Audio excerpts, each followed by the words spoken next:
people are avoiding and have been avoiding engaging on race for a very long time. I think it's easy for most people to say, well, I just don't have any diversity in my life. I live in a monochromatic neighborhood and my kids go to a monochromatic school. Every day we get more diverse. Mm-hmm. And so we really do have a choice. Do we withdraw to our enclave, or do we take advantage of the gifts of being in one of the most multiracial, multi-ethnic countries in the history of humanity? Welcome to the Cincinnati Business Podcast, where we give you practical tips and tricks to grow yourself and your business. And brought to you by the Cincinnati Podcast Studio. Well, Chuck and Troy, thank you so much for being here today. This is amazing. I'm so excited to talk about Undivided with you guys. You guys are doing some amazing work in the city, but also across the entire country. And this is just really something special. I've been wanting to have you guys on the show for a long time. So thanks for being here. Absolutely, man. Yeah. Feels full circle. It does feel full circle. You were there at the beginning of this whole thing. And, yes. We're going to do some filming here today. And it feels like when we first started Undivided and we were trying to figure out how we get this stuff on video, you were a big part of that, Brian. It was fun. It's fun. It's fun to come full circle. Fun. Yes, I love it. So for those who don't know who you guys are, can you guys kind of give me an overview of what Undivided is? Yeah. Well, thanks for having us. Undivided is a growing movement committed to multiracial healing, solidarity, and justice. And at the core of what we say is that people are avoiding and have been avoiding engaging on race for a very long time, both in the church, also in the broader society, including businesses and corporations in our current environment. And avoidance is not a good strategy. So what we believe is when we cultivate spaces of belonging across race and ethnicity, people can get activated. They can get activated in their individual lives, in their relationships, and even collectively in a community like Cincinnati. Well, tell me a little bit more. What are those conversations like? Because I think if people have been avoiding the topic, that's a scary thing to talk about then. So what are those conversations like? Yeah, and people avoid for a lot of reasons. I think, and Chuck, you may be able to speak better about this than me. There's an exhaustion a lot of Black and brown and people of color have in our country. They've been through these conversations so many times. For white folks like me, it could be fear of making a mistake. It could be defensiveness. I wasn't there when slavery happened or Jim Crow segregation or lynching. Why people are just avoiding or afraid of making a mistake even. But what these conversations are really about is we focus a lot on people telling their own stories. And one of the myths is that only people of color have stories about race and ethnicity. We all do. And our perspectives get formed and shaped early. So we try to get people to share one of the first questions we ask in our Undivided experience is, when did you first become aware of race, yours or someone else's? That's been a core question since the earliest days when we came out of Crossroads Church. We still use it, and everyone answers it in their small group. It's a great way to level set that we all have work to do and we all have experience we bring to the table. Yeah. And I would say what these conversations are is creative and curious. So curious in that, we help people learn how to listen well to the differences across race. And that's part of the experience of Undivided. But also these are creative conversations, whether it's the experiences that people have in the space. We use the arts. So, we'll use music, spoken word, stand-up comedy as other ways to get people into the conversation. And so I think that creativity kind of gives people enough of the energy they need to keep pressing in to something that can be inherently difficult or uncomfortable. So then I want to get personal on it. Why is this important for both of you? Like, why was this something that you guys were like, yes, let's tackle this? Because this is a big problem. It is. And it's can feel probably insurmountable at times. Yeah. And so I'm curious, what drives you guys to keep rolling? Because you're now, what, 8 years into this? 10 years into this? Since Chuck first gave message on this. It was April 2015. Wow. My goodness, that's been 10 years already. Incredible. So what drives you guys? Why is this important to you? Yeah, I mean, for me, I'm driven because I truly believe in the vision that I see in my faith perspective, the Christian faith, of God calling together a people for himself. And at the end of the Bible, we see this beautiful picture of people from every language, tribe, and tongue worshiping together as one. And, you know, for me, I look at that and say, that's not fantasy. That's going to be reality. And that means that an undivided church, an undivided living experience, I believe is actually something that is a destiny that we get to move toward. And so I'm just inspired by the call to be a person who seeks to get a little bit of that heaven to come down here on earth by helping people cross the bridges of racial divides. That's cool. I love that. Now, I want to get to yours in a second, Troy, but you guys said an interesting thing there where the first message you kind of gave around this topic back at Crossroads was in April of 2020. Yeah. Right? 2015. Or 2015. Yes. What was it about that time for you that you said, this is the moment we need to be talking about this? Yeah, you know, I mean, first of all, I would say I certainly didn't wake up and say, you know what I want to do? I want to be the black guy at a majority white church at the time talking about race in 2015.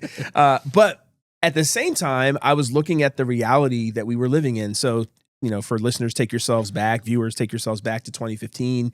You know, this was when we were just starting to see what looked like an increased frequency in officer-involved shootings of unarmed African Americans. And, you know, lots of the names that we now still remember were happening in that moment in time. And I think for me, I was in this literally crossroads of like, this is happening, and yet I don't see where the people of faith are actually saying anything. And it's not that they needed to say one thing or the other. It was just this void. And I think I felt that in my own heart, like, God, I'm feeling things. I'm feeling pain and lament and all these things. Where does this get expressed? And so I think that tension is really what led to me feeling like the invitation to say, well, maybe you should step into that void and be a voice. And that was in 2015, my words were, I want to be a voice for racial reconciliation. That's what I said. And, you know, God brought an amazing team around this. Me and Troy had met probably 9 months before then, 6-9 months before then. And Troy had invited me to begin to imagine, what does it look like to live out my faith in the public square and to live out my faith in these kinds of situations? And so Undivided really just became an answer to not just me, but for a whole community to live into that. I love that. So Troy, what was it for you then that you start to get involved in something like this? Yeah, I think, I mean, I could go back to some of my earliest experiences of crossing race were growing up in Indiana, a town called Anderson, which on a Friday night in the 1970s, there would be almost 20,000 people in the 3 high school gyms watching basketball. And those basketball teams were multiracial teams. And my dad coached at a junior high and coached young men, teenagers who would go on and play major college basketball. And as a kid, I would go to the practices on Saturdays and play in the gym, but also be in awe of these basketball players who were 13 or 14 years old. But it was a multiracial team. And occasionally my dad would give rides to players, particularly after road games that I would go with him on and be in the back seat, largely with black basketball players, teenagers, and just thinking they were the greatest people in the world. They were the Michael Jordan or Larry Bird or LeBron James of the day in my mind. It didn't get any bigger. And I think there's something about having an early positive experience of crossing race that has given me a lens and perspective over the last, well, I'm 56 now, so last 5 decades at this point. Yeah. I also think I have a doctorate in U.S. history, and there's something about this country that has these amazing, laudable principles and ideals around liberty and freedom and opportunity. And yet all along our journey is this dichotomy or a dilemma. And I would say even evil compromises that get made around race that have very real consequences for Black people, for Native Americans, for more recently folks from Central and South America, Asia. So there is a bargain with whiteness that gets made early on in the United States. Chuck has talked about it being, if you think about it, most white people like me, unless it's through 23andMe or Ancestry.com, and God bless 23andMe, they're going through some, some things. Trials right now. That's right. We don't know our stories of origin very well. I don't have any stories that go back to the lands I come from. And part of that was a bargain that we made to be part of this country, to be part of the melting pot, and to trade. I remember, Chuck, you mentioning this like 10 years ago, early on when we met, that it's like trading a birthright.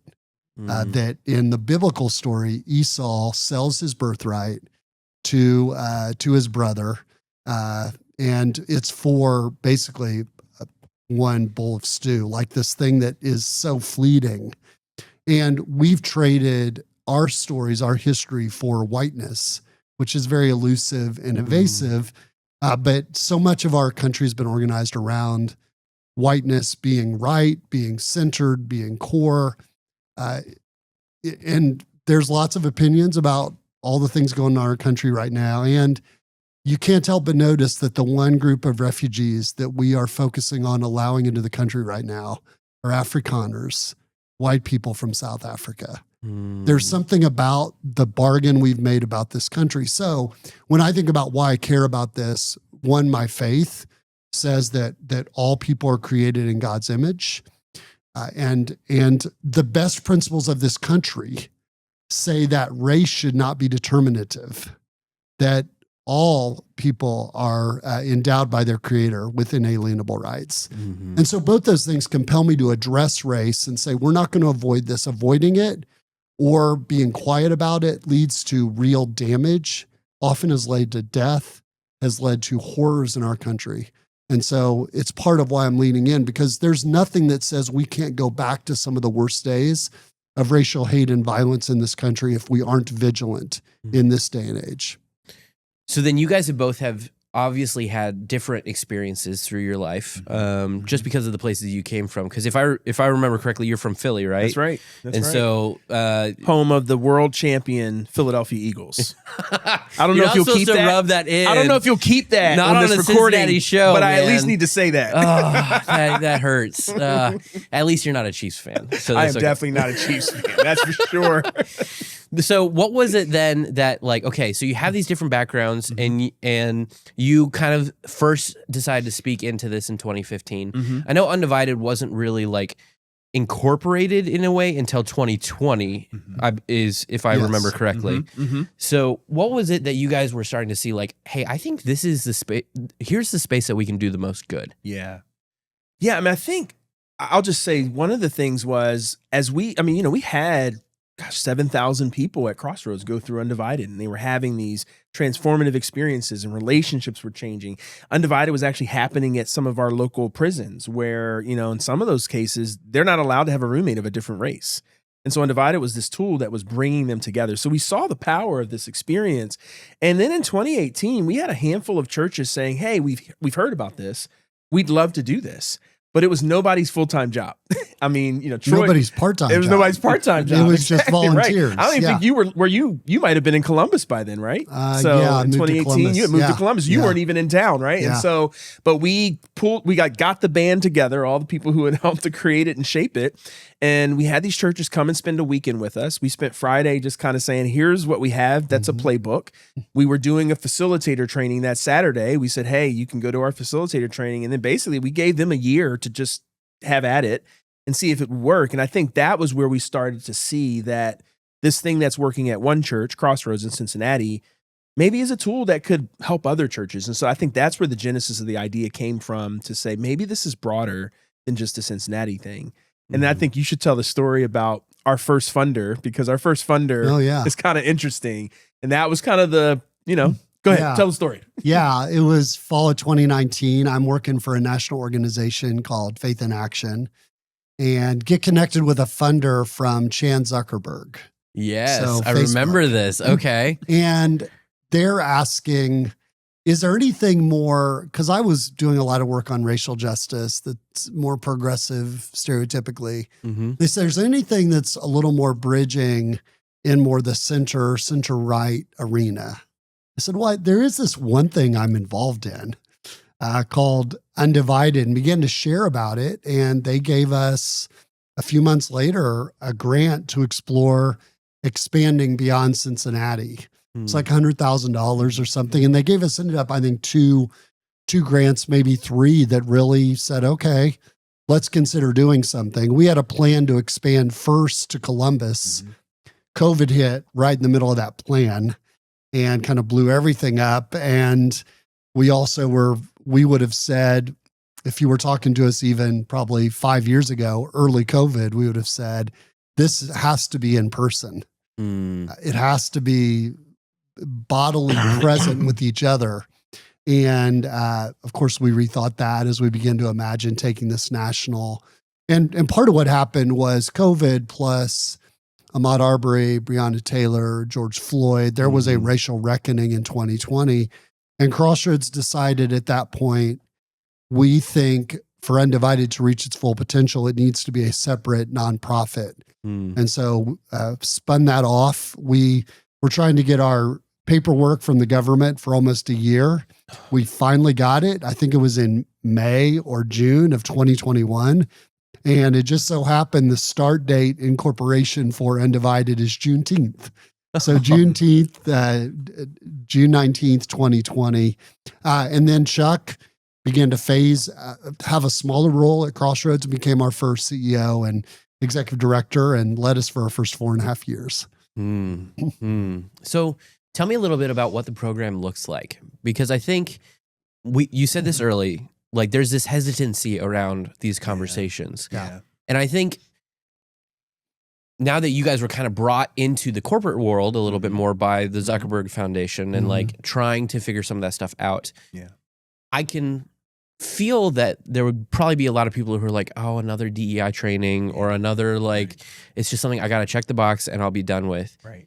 What does this program look like, and how is it really, how are you guys trying to be different so that people actually want to engage in something like this? Yeah. I mean, I'll start, and there's so much to say. Yeah. I think the first thing I would say is we were really gifted with an amazing team of people who brought a lot of different multidisciplinary vision and approach to this.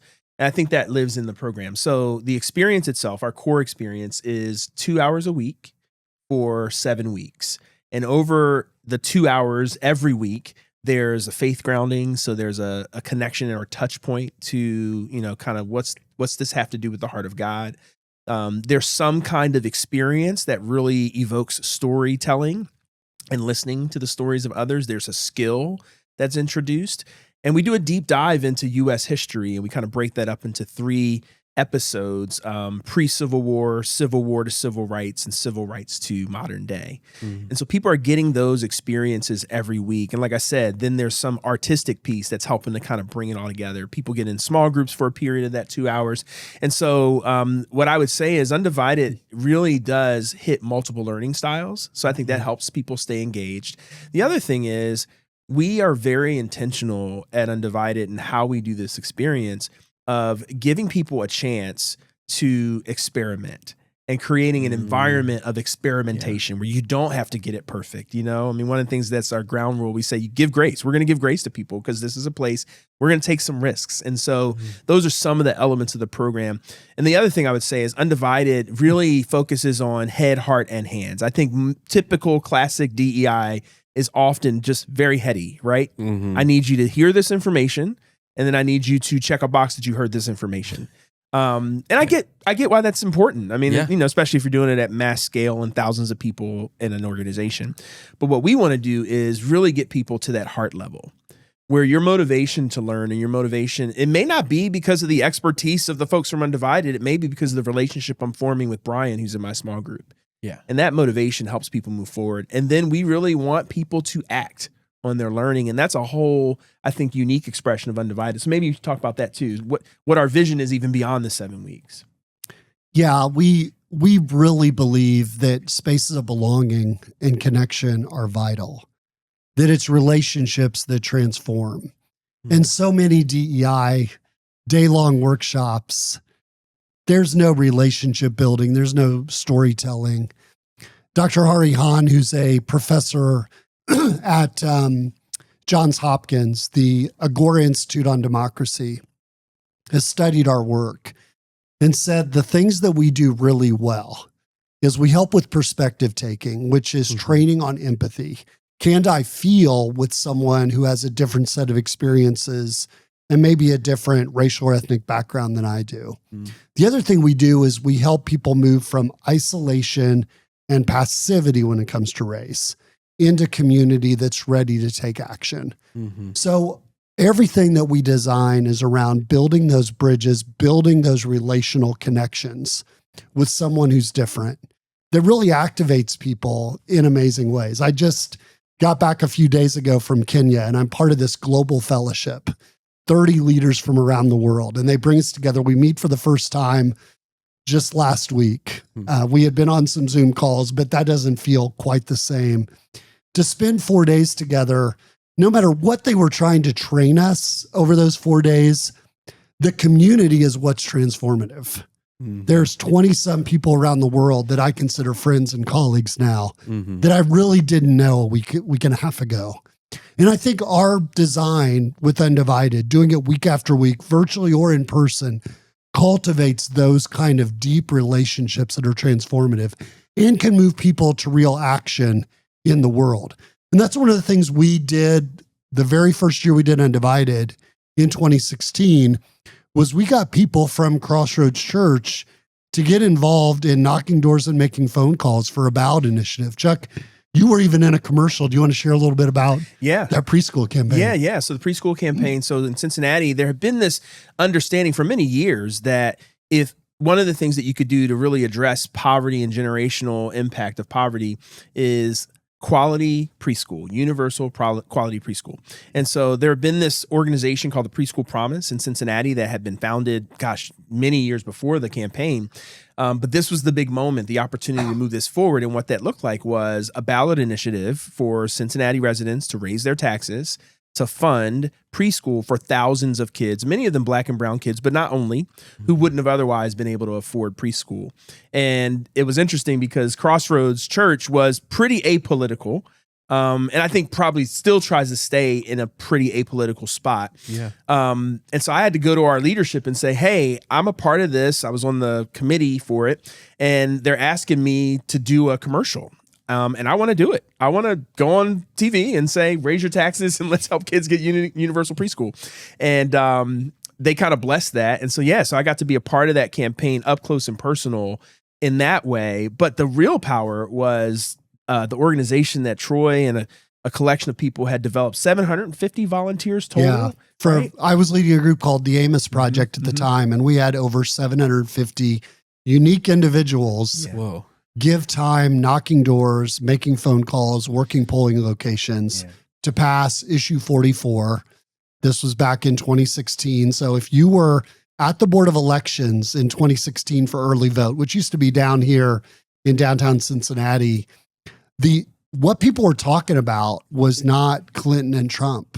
They were talking about children and families and opportunity. And it won by the biggest margin for any new education levy in Cincinnati history. Almost 2 out of every 3 voters voted to raise taxes for our school district, and also $15 million a year for high quality preschool, which about 1,000 plus children a year get to experience that. We had a guy who was on our staff, Vince, who shared that all 4 of his children, and he's an Asian American man, had access to amazing preschool because of that vote. So the impact continues every single year. And when we talk about activation with Undivided, for some, it's going to be, what can we do to address systemic inequity? And that's an example. And we have folks right now that have been working on housing here in Cincinnati and in Seattle. We have folks that are working on how do we come alongside immigrants and refugees who are feeling very vulnerable right now. No matter what one believes about what our laws should be around the border and what they should be around refugees and immigrants, how do we love those who are here who are going to ICE hearings or ICE Immigration Customs Enforcement. Which I believe you guys are you did some strategic hires to bring on some people who are very well versed in that space to try and boost that part of your organization. Yeah, it just so happened we were looking to bring on a chief of staff, and we ended up bringing on a guy Rich, who is an immigration lawyer, who has led national immigration work in Washington, D.C. for the last decade, who's helping us build for those who want to step up. And I was at a gathering with Chuck a couple weeks ago where there was a husband and wife. The wife and their 6-year-old daughter went into an ICE hearing, Immigration Customs Enforcement, not knowing if she would come out. And we were there not to talk about the legal piece of it. We were just there to be with this family who obviously were overcome with fear, anxiety, grief, amazing tension, to pray with them, to tell stories, to do a little laughing, share some coffee and some pastries, and basically stand in vigil until word came out. And I was there, actually had to jump on a call watching the woman and her daughter walk out. They were given a year reprieve and just the celebration of that. But just saying no one goes alone. And I think about what is Cincinnati at its best. It's us embracing those and saying no one goes alone through the very scariest parts of their lives. We saw an amazing outreach of love for the tragedy of the deputy who was just insanely murdered a couple weeks ago. It's the community wrapping around our arms for those who are hurting and in pain and scared. I think we have an opportunity to do that for immigrants and refugees who are facing some very scary times right now. That's Cincinnati at our best. And for us as Christians, we believe that's what Jesus calls us to do. Here's a question for you. How did you find the last podcast that you listened to? Was it recommended by a friend? Did you see an ad for it? Or what about a short clip online that made you want to listen more? Here at the Cincinnati Podcast Studio, we help you produce your own podcast. And with your show, we create up to 8 clips per episode to help you reach your audience faster. These clips are short, engaging, and with catchy subtitles because we know your audience is probably scrolling on their phone, muted on the toilet. If you've been wanting to start or upgrade your podcast, check us out at CincinnatiPodcastStudio.com. Regardless of outcomes, being together is a big deal. Yeah. And I think one of the things that I remember when I went through Undivided, early version of Undivided years ago, was I don't know if you guys still do this exercise now, but there was an exercise where you had everyone stand around the room and then walk to the center of the circle if something was you. Like you were just asking these different questions of everything from like, do you drive your own car to work? Do you take public transportation? Do you have access to $100,000 if you need it? Do you live paycheck to paycheck? All these sort of questions, just trying to get to know people. And I think one of the most impactful things that I remember from that exercise was how much I didn't recognize the disparity in the white people I knew, how different their lives were. Because I had always been raised to know that there was a difference between the history and experiences of black people versus white people versus Hispanic people. But I didn't ever quite think about how different it was for another white person across the table from me. And that was crazy powerful for me. I'm curious, what is your favorite exercise you guys get to do as a part of Undivided? I mean, we do a version of that online now, which is camera on, camera off. Oh, and in some ways, it's like step to the center. It works. It's different, but the power of it is still there. But we do this exercise in, I forget what week it is, but it's called the Advantage Experience, and we have people answer 10 questions that are about their upbringing, socioeconomically, race, gender. And then we ask 10 that are more systemic questions. And people get put on a grid of 4 different quadrants.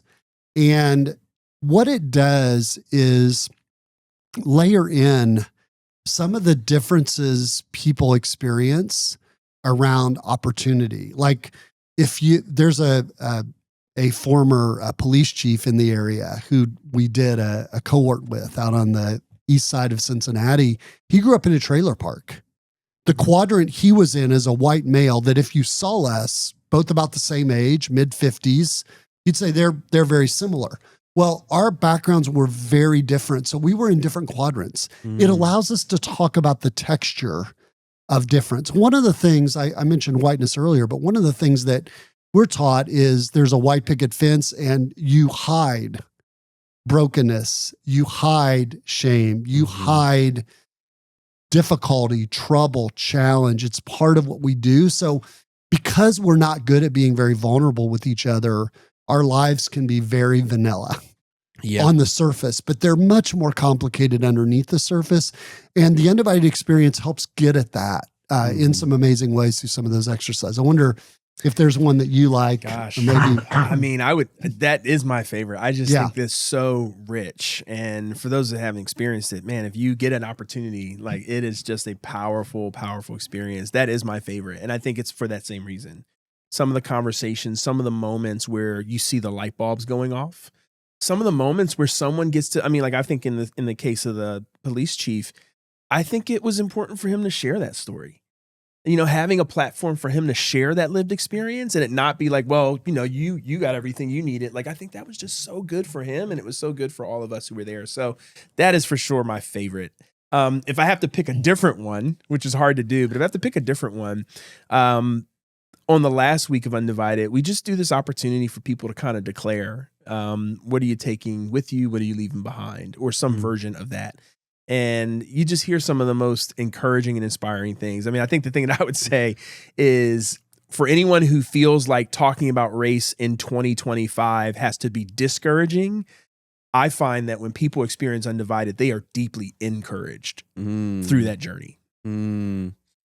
That's cool. I mean, I do get that there is this hesitancy in the world right now that is so scared to say the wrong thing, especially those of us who, while it's not as big of a deal as it used to be, but like cancel culture, dealing with some of those things, it was so hard to try to approach those conversations. So it's really cool to hear that people are excited on the other side of it and encouraged, feeling like they can grow.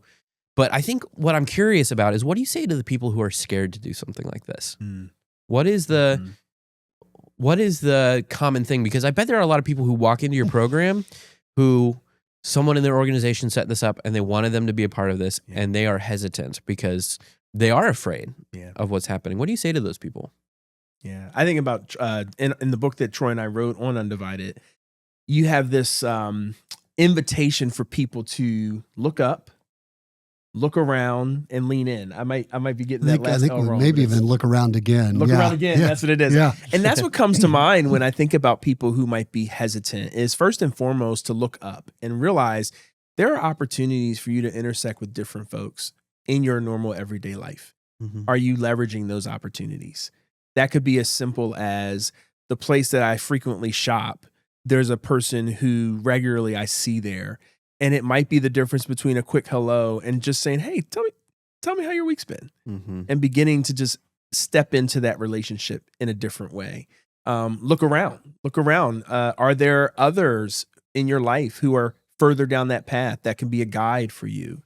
Or there are opportunities like Undivided or things that are happening in other spaces that are ways for you to step into this in baby steps, one at a time.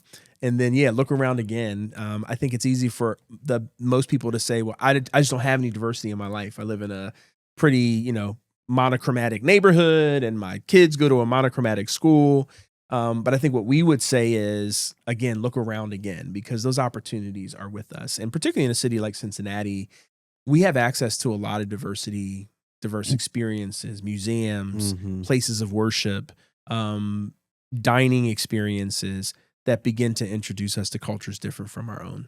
Yeah, and I think what I would say is the cost of not engaging is higher than the cost of engaging.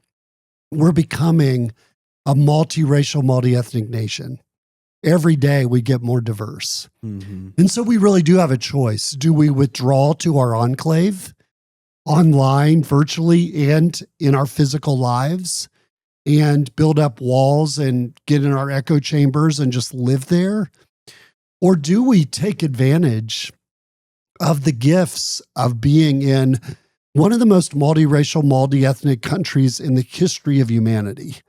That's an opportunity to explore other cultures, art, music, food, friendships, shared experiences. To me, it's one of the biggest gifts of being in the United States of America at this 250-year mark since we were founded and what this next 50 years could look like. If we make the choice to say no to our insecurities and fears, and yes, with our feet, with our mouths, with our lives, to actually engage across race and ethnicity, I think it's going to be one of the big blessings and opportunities. It's why we talk a lot at Undivided about having hopeful hearts. There's so many reasons to be in despair right now with the rising of AI and what that could mean. And there's some scary pieces of that. It feels like our politics are ripping us apart right now. It is more partisan right now than any time I remember in my life. And one of the most politically divided times in our nation's history. It can feel like all is lost. And I agree. Look up, look around. There's opportunity for engagement and relationship. What's the name of the book? Yeah, the book is called Living Undivided, Loving Courageously for Racial Healing and Justice. Awesome. Yes. Well, then everyone, you guys need to make sure you get a copy because I'm sure it's amazing. I want to pivot our conversation a little bit because when Undivided started, it was very Cincinnati centric. And Troy being the historian, like there were a lot of things that I felt like I learned about Cincinnati that I had no clue about, especially being someone in their 30s who hadn't lived a lot of the things that you guys were talking about. Tell me a little bit about the history of Cincinnati, especially through the eyes of like a racial lens. Yeah.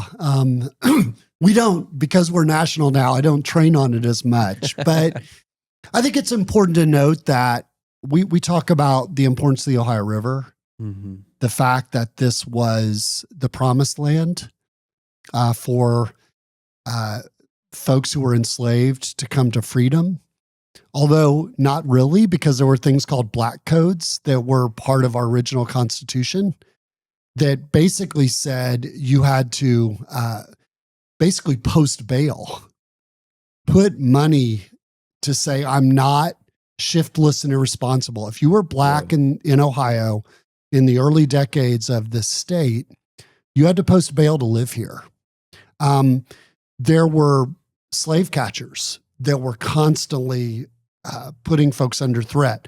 When the black community here in Cincinnati began to experience some success, there would be violence visited on that community. When things were difficult and there was a drought, they took out their frustration on the black community. There were 2 periods of unrest before the Civil War that radically reduced the black population in Cincinnati. This region was had elements of abolitionism. I live now out in Claremont County. Claremont County was a hotbed for the Underground Railroad and abolitionism. If you go through New Richmond, there are placards all over the city about churches in the 1830s saying, we will not fellowship with any church that embraces slavery. Wow. There was a printing press there that printed abolitionist news. And there were constant threats to throw the printing press into the Ohio River. And they built this team called the Chieftains of Liberty. And they had nightly parole, basically men on patrol to protect that printing press from any threat. As the paper got bigger, they moved to Cincinnati for a bigger distribution. The press only lasted a couple of days before it was thrown in the Ohio River. So there's something about the community. And I actually was just watching a documentary around Ulysses S. Grant, who's a president that was born 20, 30 miles from where we're sitting right now in Claremont County. He actually, I didn't know this. He had an enslaved person that was gifted to him by his father-in-law in Missouri. Whoa. He made a decision when he was destitute to free that enslaved person. rather than sell and get the money. Mm. He was deeply committed to abolitionism. He, of course, becomes the general that really wins the Civil War, but then he's the president that really works to embody Reconstruction. And it's kind of sad that his memory is not held up more in our national history for being someone from right in this area that trumpeted the cause of racial equality more so than almost any other president. And we could go on in our history, but we have what we know now at Undivided is give people a taste of these multiracial, multi-ethnic relationships. Share some national history. Folks will begin to go deep in their own community. Yeah. And I'm going to a gathering tonight with a group that by Melanie Moon leads that goes deep into our history. So there are opportunities to go deeper. If we had 40 minutes, I would give you a whole presentation in PowerPoint And it would or be Google really Slides. good. Oh, I've heard a lot of But, it. It's yeah, really good. yeah. I think the one that sticks out the most to me, specifically because of where our studio is we're a block away from Vine Street. Yes. And Vine Street used to be the dividing line. Dividing line. Which unfortunately I realize I'm on the wrong side of the line if I'm thinking about it. But I had no clue that there was like a line where, hey, this white people lived on this side, black people lived on this side. And to me, in this day, that feels so foreign, but that wasn't that long ago, was it? How long ago was that? I mean, a lot of the transformation of the OTR community is post 2001 when we had the unrest following the death of Timothy Thomas. Yeah. And we talk about this. There were 15 Black people killed by police between 1996 and 2001. 0 white people in Cincinnati. Now, some of those were more justified than others, but there were a lot of those that were just horrific, uncalled for. I would even say murder of unarmed Black folks in our community. And that unrest has led to the Freedom Center, Underground Railroad Museum. It's led to, and there's mixed reviews on this, but 3CDC got very involved in trying to recreate the downtown community, to recreate over the Rhine. And it is a different community. And there have been a lot of people displaced from that as well. So yeah, we're still in a changing, I mean, Walnut Hills has changed in the last 10 years or so. Black community in Cincinnati, which is still roughly half the city, keeps getting pushed around to different neighborhoods in inner-ring suburbs now, as we begin to adjust to displacement and big investment that have sent rent and real estate prices through the roof in a place like over the Rhine, pricing people out of communities that they had known as home for decades. So to honor your guys' time, we don't have a lot left. But one of the things that I think I really want to get across to those who are listening, especially outside of Cincinnati, because you guys are prolific in Cincinnati. A lot of guys know you. I mean, I hear that you're rated as one of the top leaders of faith in Cincinnati on a regular basis. If you ever walk around Cincinnati with Chuck, just be prepared. Yes. Be prepared for folks to come up and have him sign an autograph, even sign their arm, get a selfie, get a picture. It is something else. Chuck's a celebrity. When Troy tells that story, if a Black man could blush, I'm blushing right now. I'm just And you know, it's pretty true. It's not hyperbole. Yeah. Well, you are a local celebrity. And I mean, I know that there was the joke where at one point they were trying to get you to run for mayor. Yes. So Yes. that was hilarious. But Yeah, I even had a call recently about governor, but I said,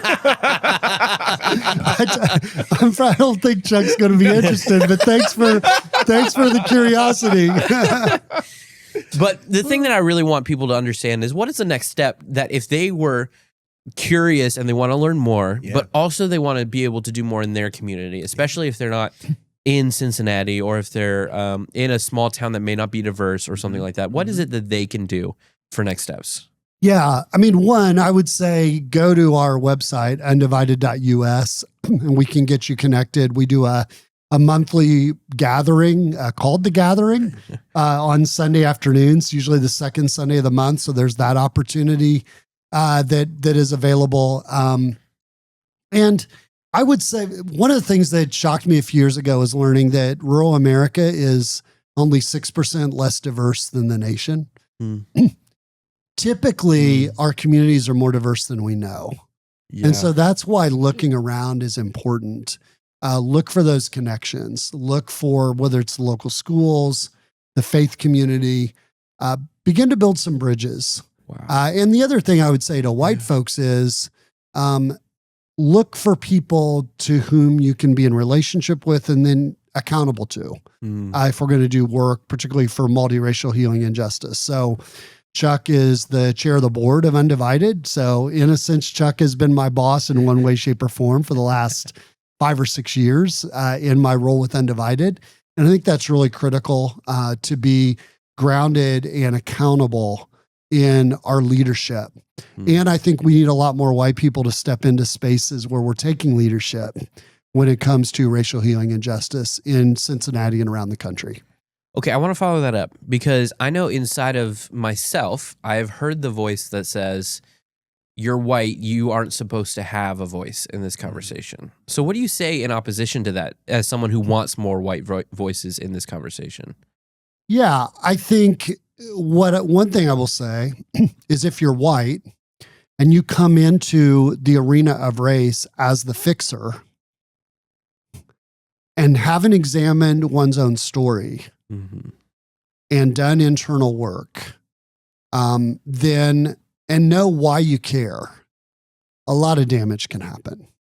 And that's part of the reticence. I was just in Kenya last week. There is a horrific story of colonialism. By the way, it just hit me, and I've done a story, and it should hit me. It shouldn't be that surprising. Colonialism really got a shot in the arm well after the end of the Civil War. It was like the 1870s and 80s and 90s when they're dividing up Africa between European countries. This impulse to say, we know better, we are the ones that will bring culture and civilization and fix things is toxic when we're working for multiracial healing and justice. And when we do the right work and come in with a sense of why I care and what my interest is in being part of multiracial healing and justice, we need that leadership desperately. That accountability is really important. Someone to check me, someone to whom I'm vetting opportunities and challenges and being honest with and vulnerable, like I am with Chuck. I think that's vital.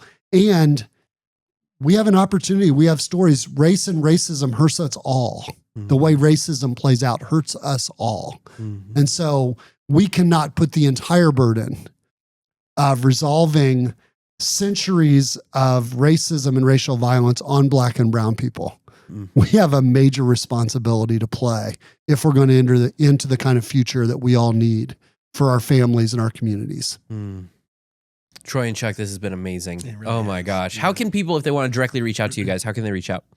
Yeah, I mean, for me, the easiest is probably just on social media handles at Chuck Mingo on Instagram and X, and also Crossroads Church. If you're in Cincinnati area, come through, come see me. Love it. Awesome. And go to undivided.us and you can get connected with the movement. You can also put in a message to get contacted and get connected to myself, some members on our team. We'd love to follow up. Awesome. Man, we guys wish you all the best as you continue to grow this.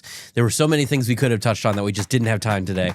But I am excited to see where you guys go. And as this continues to grow into a movement that is changing our country and our world, I'm excited to watch it happen. Thank you, Brian. Thank you, guys. Awesome. Thanks. Yeah. Thanks so much for listening to the Cincinnati Business Podcast. If you like the show, the best way to support us is to like, comment, and subscribe so we can keep bringing you fantastic content just like this. And if you are a greater Cincinnati-based business owner who has something you want to share with the world, reach out to me at brian@cincinnatipodcaststudio.com.